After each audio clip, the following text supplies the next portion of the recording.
You know, one of the films that is coming out and actually started production prior to the whole pandemic shutdown is Matrix 4. Now, it, of course, had its production shut down just like everybody else for a while. Now, I have to admit, while I'm as big of a fan as the first Matrix as anybody, and I actually think I like the second Matrix more than most people. I don't think it's anywhere nearly as good as the first one, but I like the second Matrix. I am with everybody else that the third Matrix was a real big dip in quality, but I've got to admit, I'm not all that excited about Matrix 4 personally.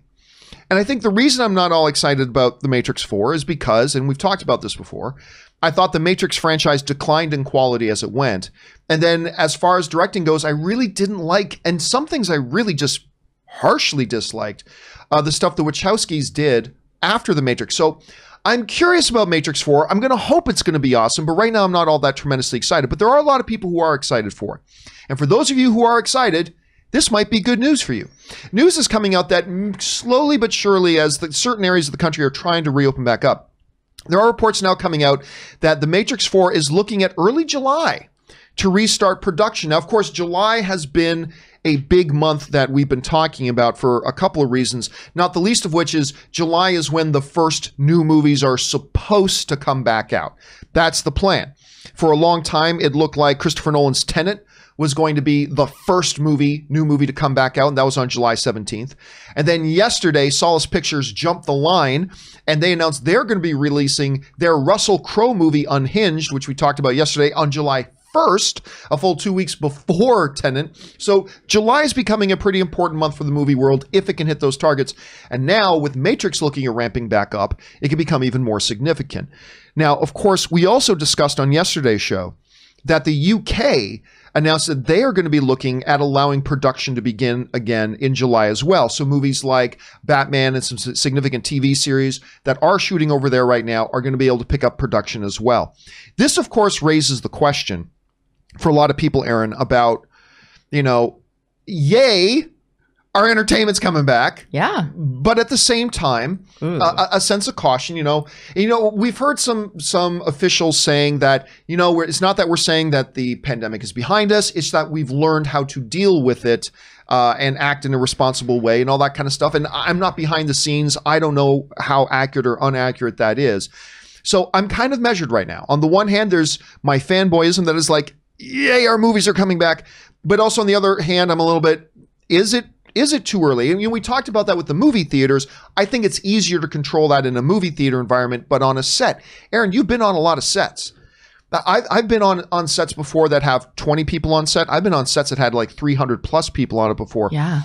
How challenging or difficult is it actually going to be to try to really create a good controlled environment in which these artists can actually create their art? How difficult is that going to be? Honestly, I don't know how they're planning on July already. I really don't know how they're going to do it because, you know, I have been really keeping my ear to the pavement to find out, like, what is the plan? How are you going to be able to maintain safety on set when theoretically anything that someone who, you know, has coronavirus, who could be, you know, asymptomatic, anything that they touch could then therefore, you know, infect someone else, you know, maintaining distance, just the camera. I mean, there's usually like 3 or 4 people just around the camera within inches of one another, you know, let alone any physical interaction between the actors, obviously glam squad, hair, makeup, all those things. I just don't understand how they're going to do it. I'm curious where they're going to be shooting this because, as you know, Los Angeles, California just extended the stay-at-home orders until beginning of August at this point? Well, July. It's a really interesting. Anna and I were talking about this last night because it's a really interesting thing because, you know, on one hand, they're saying they're probably going to extend the stay-at-home order, while at the same time, they're slowly starting to allow businesses to reopen. And then the LA mayor got on. I don't know if you saw the LA mayor's address yesterday. Well, I saw that we all have to wear masks anytime we leave the house. Yeah. And the LA mayor was like, no, we're not going to be closed down for 3 more months. But I don't get the way the UFC is doing it. And I don't know if this is transferable to a movie set. The way the UFC seems to be doing it is they, number one, make sure everybody who's going to be involved is reportedly healthy. Then everybody's going to be involved have to go to this hotel and isolate. Then they test everybody in the hotel. And so long as everybody tests clean, then they can all go like 2 or 3 days later and go and do the event while also still wearing masks and blah, blah, blah. And it seems to have worked because the first big UFC event, there was a really good one last night, but the first big UFC event on Saturday, they did catch a person who had it and they were able to remove them from the situation. They retested everybody else and they were able to go. The difference between that and, filming a project is a UFC fight, you film it in one day. It's an isolated, you can isolate everyone. And then once you shoot, everybody's free to go about their lives. Whereas if you're filming a movie such as Matrix 4, that's going to take several months. It's impossible to isolate an entire crew of people for that extended period of time. You go and shoot on the Isle of Dr. Monroe or something like that. Right. And especially with a television show, CBS has recently announced, a lot of the television networks have announced all of their pickups and their drops. And sadly, your show. I know. I was like, we were guaranteed. We were given an entire season. I don't think we told people the show you were going to be involved in. Oh, yes. Go ahead. So I was cast in a pretty significant recurring role on the CBS series, The Lincoln Lawyer, which Logan Marshall Green, who I've worked with before, was supposed to be playing the Matthew McConaughey role.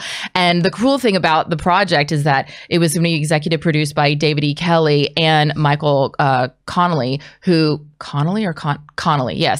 actually wrote the book, The Lincoln Lawyer. So having those creative entities involved in it, there was just a lot of excitement.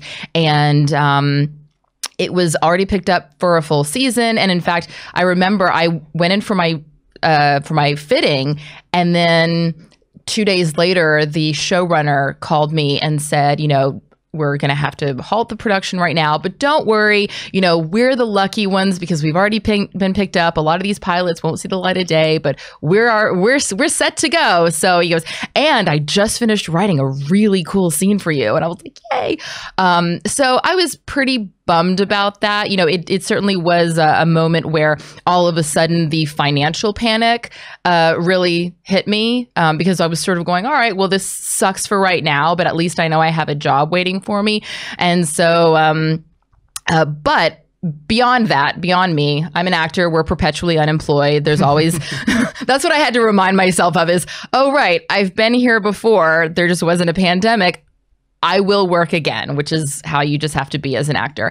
But I, with all of these announcements of pickups, I'm still going, well, wait a minute, there's no plan in place for how this is going to work. I mean, are you going to test everybody first thing Monday morning? And if you have one, I know that there's some tests that are super, super fast that are like 15 minutes, but are those widely available? That was one theory that I had heard.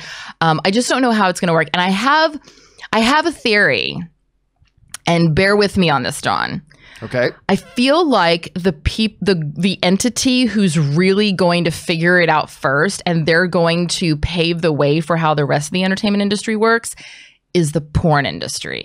They usually do. They do. I mean, think about it. Don't they usually do all the innovation? So when there was the big decision of like, are we going to go like DVD or Laserdisc or DVD Blu-ray? And it was the entire industry was up in the air. There's the VHS and Betamax. Right. Essentially, it's like the porn industry goes, VHS. And then everybody goes VHS. The porn industry goes, DVD, and then everybody goes, and you never hear of laser discs ever again. The porn industry has lasted through when it was illegal. It lasted through the AIDS crisis. It lasted through the syphilis epidemic that happened a couple of years ago.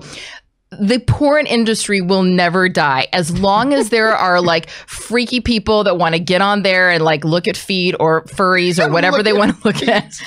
Whatever.